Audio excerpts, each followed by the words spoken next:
In 2 Samuel 23, David had just led his men to a great victory over the Philistines, which included the slaying of some very key giants. Soon after this, God became angry with them because Israel trusted in their military might and not in his power. And so God incited David to count their number. And here's what the scripture says, 2 Samuel 24:1. And again, the anger of Yahweh burned against Israel, and it incited David against them to say, "Go, number Israel and Judah." Here's where things get really interesting.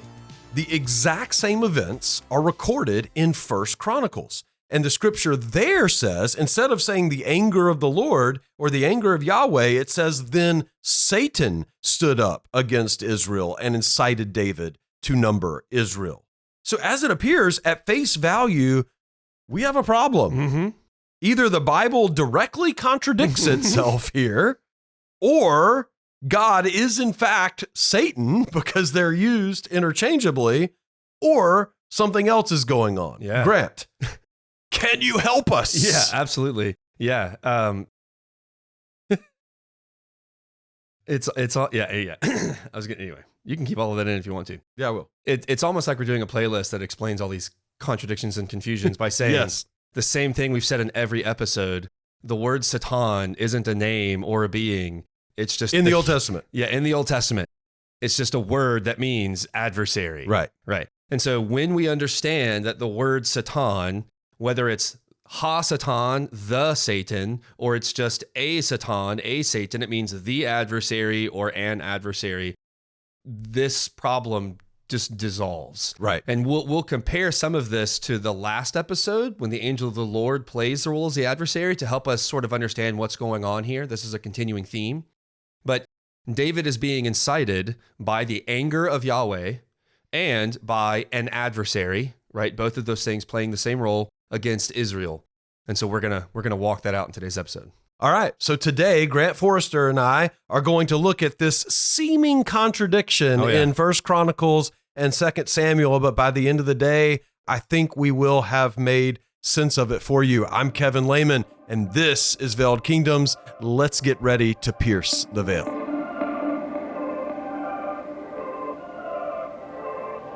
So first things first, in order to discuss a contradiction, we have to understand what the law of non-contradiction is. And that is, a thing cannot be A and non-A at the same time and in the same sense.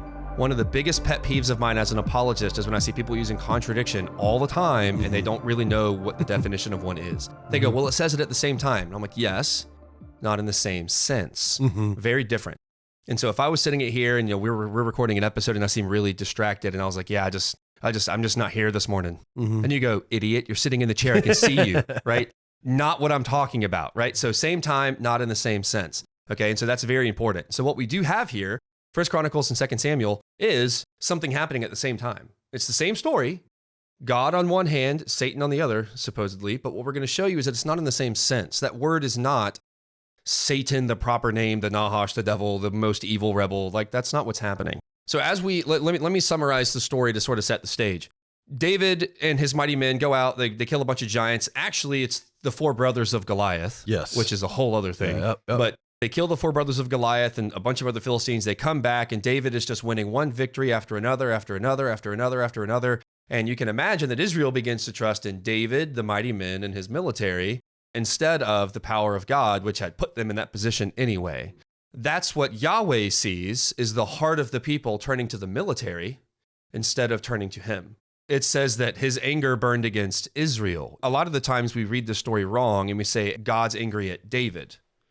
That's not what it says. It says that God's angry at Israel. But David clearly thought he had sinned, right? Because he's like, hey, don't do this to my men. Do it to me. Yeah. I'm the one who messed up. And even Joab. Yeah. And so even Joab, when David tells him to do it, Joab doesn't even complete the census. He's like, there's more going on beneath the scenes here. They're like, which is why we translate it as Satan with a capital S, because we're like, oh, well, David is sinning. Right. And it's more complicated than that. And if it's possible that David thought he was sinning. Right. But that's just David being the king that he was, trying to take the responsibility on himself, rather than really looking at it through the lens that God saw it, where God's saying, I'm angry at Israel, not at David, but David was willing to say, hey, I'll take kind of like a quarterback on a football team who clearly had a great game, 4 touchdowns, 0 interceptions. They still lose, but being the leader that they are, they get in the press conference and they're like, I got to play better. Yeah. And it's like, well, I appreciate what you're doing there, but that was not your fault. Yeah, right. It's like none of the guys caught your passes literally the entire game. Yeah. And so David could have nipped this in the bud. Every time he came back from a conquest, he could have said, glory to Yahweh on high. Right. Mm-hmm. Yahweh God is the one who delivered these enemies into our hand, and not because we are all, military rock stars. And so he could have done those kinds of things. And he as the king could have turned the hearts to Yahweh and wasn't doing that, seeming more passivity, which seems to be a theme in some of David's actions is a level of passivity. But David was not doing that. And so here we are. The anger of Yahweh burns against Israel and then incites David to take a census. And then we have a Satan, which incites David against Israel. So then Satan, capital S, which gives us a problem already. Right. Because if it's a capital S Satan in First Chronicles, if it's the Nahash, and we have God doing it in 2 Samuel, then we have a really big problem. Mm-hmm. And so either it's a contradiction or it's wrong, or we're saying that Yahweh is Satan. Right. Like the serpent of old. Right. Like that the Freemason said in the last episode. Yeah. I was going to say there are people who will say that because of this passage. Yeah. And it's really just a silly misunderstanding of how the word is used. It's really just then an adversary stood up against Israel and incited David to number Israel. Yeah. And so this is not the Nahash of Genesis 3, even though the article is not definite as in the Satan, right? That's not what's happening. So 2 Samuel shows us who is in picture here. 2 Samuel says, and again, the anger of Yahweh burned against Israel, and it incited David against them to say, go, number Israel and Judah. And so the blatant question is this a contradiction? And so obviously we believe that this isn't a contradiction. Right. But how do we work that out? How do we show that it's the same time, but not in the same sense, right? Mm-hmm. By understanding that the word Satan is just to be understood as a job description and not a particular being who's named Satan with a big capital S, right? It's just a position you could fulfill. In the Old Testament. In the Old Testament. Yeah. Thank you for doing that because it's so easy. Yeah. Thank you for doing that. Yeah. And so I think this is the angel of Yahweh. Yeah. I think that the pre-incarnate Christ is doing the same thing he was doing to Balaam to Israel. The 3 passages here, I want to show us this, right? And so there's a key theme that I want us to sort of pick up on, some of the imagery being used. So 1 Chronicles 21:1 says that then an adversary stood up against Israel, or incited David. But in 1 Chronicles 21:16, it says this, then David lifted up his eyes and saw the angel of Yahweh standing between earth and heaven, with his drawn sword in his hand, stretched out over Jerusalem. Then David and the elders, covered with sackcloth, fell on their faces. Yeah. And so I think that, one, that would just be a terrifying experience to have the angel of the Lord's sword drawn over you. And then in Numbers 22 and 23, which was last episode's focus, it says, but God was angry because Balaam was going. So the angel of Yahweh took his stand in the way as an adversary against him. Now he was riding on his donkey, and his 2 young men were with him. Then the donkey saw the angel of Yahweh standing in the way with his drawn sword in his hand, and the donkey turned off from the way and went into the field. Yeah.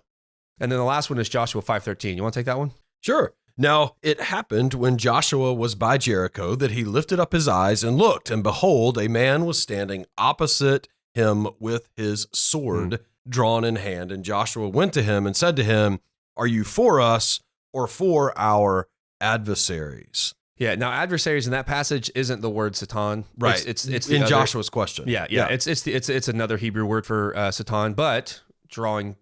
Yeah. I accented it just so that you could say that, not because I thought that it was Satan. Ooh, good stuff. So key theme, this Jesus and the sword. Pre-incarnate Christ shows up with his sword drawn in his hand. Scary stuff. That's the figure that's bringing the plague on Israel. Mm-hmm. That's the literal plague that's killing tens of thousands of Israelites. Mm-hmm. That's also the same figure that brings the final plague in Exodus, the destroyer. And he's the one that's bringing judgment to Balaam. Over and over again, the angel of the Lord shows up. Well, he also shows up in Revelation with the sword from his mouth.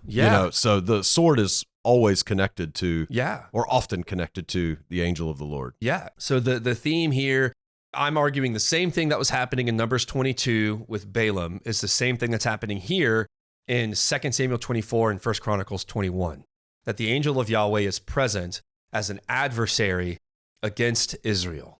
And you will have people say that the serpent, the devil, Satan, in the Old Testament played the role as the adversary against Israel. Mm-hmm. And they get that from places like 1 Chronicles. Right. But if you do that and you say this is the serpent, you've got a huge issue because in 2 Samuel 24, it says God did it. Right. And so that's a big problem. I mean, I guess there is the solution of like God is working passively through allowing Satan. I would imagine that's what somebody would say who really wants this to be Satan, but also doesn't want God to be Satan and doesn't want to deal with the contradiction. I feel like that's what they would say. They would say that Satan did it, but Yahweh was sort of using him in his providence. And they would go to Job, of course, and be like, See? Satan is the one who came before God, but God was actually the one who was inflicting the trials and suffering on Job. I feel like it's not a satisfying answer. It's not nearly as satisfying as the one we're giving. Yeah. But I don't think that they would just stand there like empty-handed and dumbfounded. And be like, oh no, we've never thought this through. I think that would be probably their response. I think those are the responses that I've heard in the past. Yeah. It's still not a great answer. Yeah, I but agree. It's an answer. And so, so the solution is going to be looking at this in the Hebrew context and then plugging this into other places. Like we're going to do in the next episode. We're going to look at examples of human beings playing this role. Like I mentioned, Hadad, the Edomite, and the last one to Solomon. Mm-hmm. David even plays the role of an adversary. Peter, right? Judas. Peter. Yeah. Oh my gosh, dude. Yeah. And so we're going to look at examples of humans playing this role too. But suffice it to say, what I think is going on here is the angel of the Lord is doing the exact same thing he was doing in Numbers 22. Mm-hmm. And he's being an adversary to Israel because, like Balaam was, they had turned against the way of God, and they were not living the way that God would have them live. Okay. God was bringing judgment on them, literal judgment in the form of plagues at the hand of the angel of the Yahweh. And so the takeaway here is going to be that this is not a contradiction, no matter what the village atheist or the New Age spiritist might think or try to argue. When we understand Old Testament theology and the roles that it's teaching, when we understand that stuff rightly, this falls right into place. This is the angel of Yahweh being an adversary to Israel, just as he was to Balaam. Yahweh would have Israel trust in him for their security and their prosperity and not in military might. Given that Israel was having great victory over the Philistines through the leadership of David and his mighty men, we can understand why they began to boast in their might, but that doesn't mean that Yahweh's not the one giving them this victory. By David taking this census, God is able to demonstrate that they trust the military more than they trust in him, and then judgment follows. This clear understanding of all these pieces falling into place comes out when we properly understand what a Satan really is. And the angel of Yahweh acts as an adversary against Israel, much like how the adversary acted against Job. It brings plague and great death on Israel. Okay, and so it's not until David pleads for mercy and to bear the iniquity on himself that the angel of Yahweh relents. Very, very Christ-like. So did the angel of Yahweh then hold David responsible? Because we were saying David's not even really the one that sinned. So why would the angel of the Lord relented?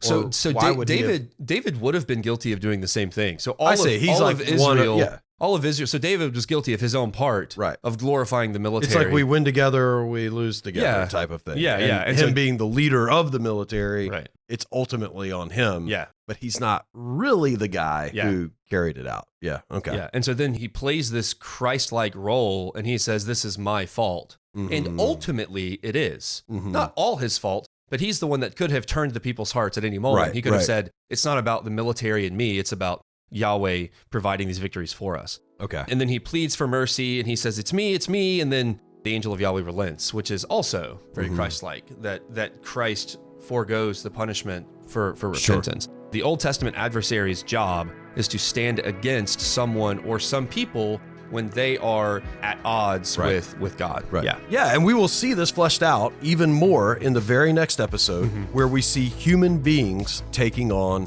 this role. But for today, that's all we have time for. If you're still with us, we have to assume this has been helpful to you. Please consider liking the video or offering a subscribe to the channel. If you're new here, we have lots of content that you can go back and sift through. There's some good stuff in there. Grant, this has been fantastic. Thank you for being here with us. Oh man, it's an absolute pleasure. Thank you all for joining us, and God bless.